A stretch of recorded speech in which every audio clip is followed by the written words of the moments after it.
কাল আমি একটা ভিডিও করেছিলাম পশ্চিমবঙ্গের সাধারণ জ্ঞান সম্পর্কে। এই জিকে কোয়েশ্চেনগুলো যে কোনো কম্পিটিটিভ পরীক্ষার জন্য প্রয়োজন এবং অত্যন্ত গুরুত্বপূর্ণ। তারই একটা কন্টিনিউয়েশন আমি দিচ্ছি পার্ট 2 এই ভিডিওটাতে। চলো প্রশ্নগুলো দেখে নেওয়া যাক। পশ্চিমবঙ্গের সঙ্গে কোন দেশের সীমানা সর্বাধিক? বাংলাদেশ। এটা আমরা গতকালকেই বলেছিলাম। তার পরবর্তী প্রশ্ন, পশ্চিমবঙ্গের কটি জেলার সঙ্গে বাংলাদেশের সীমানা আছে? 10টি জেলা। 10টি জেলা কি কি? কুচবিহার, জলপাইগুড়ি, উত্তর দিনাজপুর, দক্ষিণ দিনাজপুর, মালদা, মুর্শিদাবাদ, নদিয়া, উত্তর 24 পরগনা, দক্ষিণ 24 পরগনা এবং দার্জিলিং। পশ্চিমবঙ্গের সঙ্গে ভারতের কোন রাজ্যের সীমানা দীর্ঘতম? উত্তর হচ্ছে ঝাড়খণ্ডের। আয়তনে পশ্চিমবঙ্গের বৃহত্তম প্রতিবেশী রাজ্য ওড়িশা এবং পশ্চিমবঙ্গের সবচেয়ে ক্ষুদ্রতম প্রতিবেশী দেশ হচ্ছে ভুটান। পশ্চিমবঙ্গের বৃহত্তম প্রতিবেশী দেশ আমরা জানি বাংলাদেশ। কর্কট ক্রান্তি রেখা পশ্চিমবঙ্গের কটি জেলার উপর দিয়ে গেছে? 5টি জেলার উপর দিয়ে গিয়েছে। সেই জেলাগুলির নাম হচ্ছে নদিয়া, পূর্ব বর্ধমান, পশ্চিম বর্ধমান, বাঁকুড়া ও পুরুলিয়া।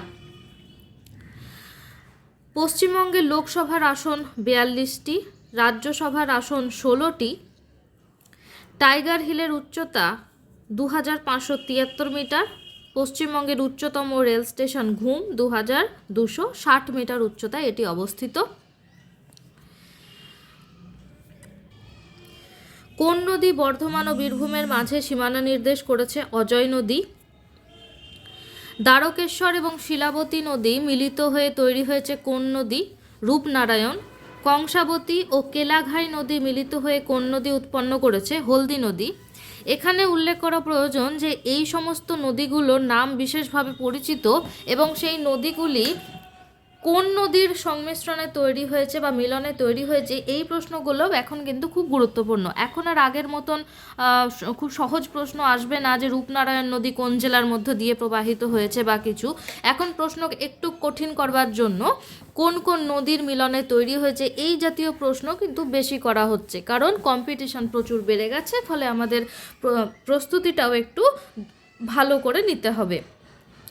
পরবর্তী প্রশ্ন, বরাকর ও কোনার নদী মিলিত হয়ে কোন নদী উৎপন্ন হয়েছে? উত্তর হলো দামোদর। বিদ্যাধরী ও রায়মঙ্গল মিলিত হয়ে কোন নদী উৎপন্ন করেছে? উত্তর হলো ইছামতি। সুন্দরবন এলাকার সবচেয়ে বেশি জল বহনকারী নদী কোনটি? উত্তর হচ্ছে মাতলা। অর্থাৎ সুন্দরবন এলাকার বিখ্যাত নদী এবং বড় নদীর নাম যদি বলতে হয় তাহলে অবশ্যই সেটা উত্তর হবে মাতলা। পশ্চিমবঙ্গের সবচেয়ে বেশি কোন প্রকৃতির অরণ্য দেখা যায়? ক্রান্তীয়, আর্দ্র, পর্ণমোচী প্রকৃতির অরণ্য দেখা যায়।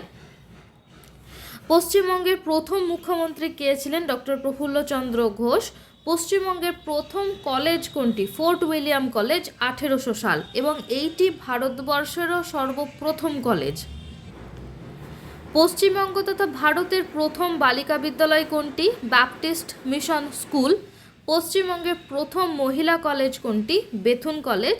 পশ্চিমবঙ্গের প্রথম মেডিকেল কলেজ কোনটি? Kolkata medical college, 1835। পশ্চিমবঙ্গের কোন দুটি জায়গার মধ্যে প্রথম ট্রেন চলাচল শুরু হয়েছিল? হাওড়া থেকে হুগলি, 1854। পশ্চিমবঙ্গের কোন দুটি জায়গার মধ্যে প্রথম ট্রেন চলাচল শুরু হয়েছিল? হাওড়া থেকে হুগলি, 1854।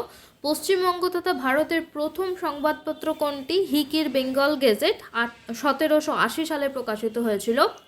পশ্চিমবঙ্গ তথা ভারতের প্রথম বাংলা সংবাদপত্র কোনটি? সমাচার দর্পণ, 1818। এখানে এই দুটো তথ্যের মধ্যে গুলিয়ে ফেললে চলবে না। ভারতের প্রথম সংবাদপত্র যদি বলে তাহলে সেটা হিকির বেঙ্গল গেজেট, 1780, এবং পশ্চিমবঙ্গের প্রথম বাংলা সংবাদপত্র যদি বলা হয় তাহলে সেটা হবে সমাচার দর্পণ, 1818। হিকির বেঙ্গল গেজেট কিন্তু ছিল সেটা ইংরেজি পত্রিকা।